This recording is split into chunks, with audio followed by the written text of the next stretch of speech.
安達臣4條九巴新線有以下特點：收費便宜，分段收費多，與大量路線重疊，當中九巴13號與 2A 重疊得很。網上有不同建議，把 2A 併入13號，但這難免要增設雙向分段收費，延長上落時間。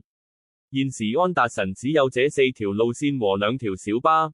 本年官方計劃中間只計劃增加1個全日路線和2條特別路線，當中 11X 延長計劃飽受批評，而 290A 也確定不延長。而另一條將軍澳來往紅磡土瓜灣的路線，即將吞併一條翠林短途線，雖然有效於分流 11X 在秀茂坪的乘客，但是車程較慢，而且計劃中該路線不會再服務寶林。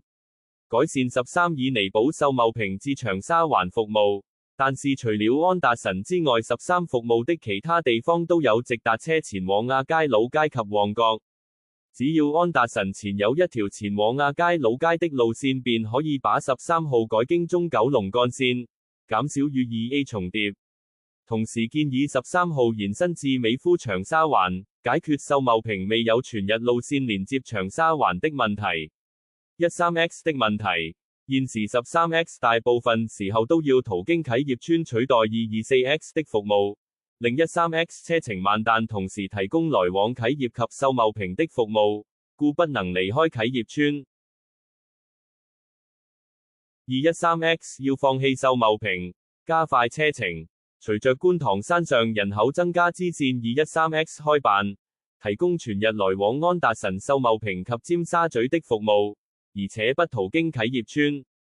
安達臣山上也有自己前往尖沙咀的繁忙時間路線 213E， 但是客源並不多，收費又比 213X 低，九巴不會提升這條連線至全日服務。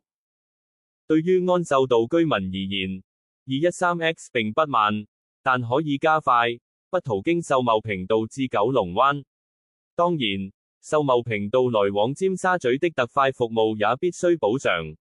W2 車票問題， W2 收費非常便宜，甚至比流水線14更便宜，但九巴罕有地提升班次至15分鐘一班。適逢 213X 不入秀茂坪，如果能延長路線至秀茂坪道及尖沙咀一帶，可作秀茂坪道特快往尖沙咀之替代路線，同時減班，不用增加用車。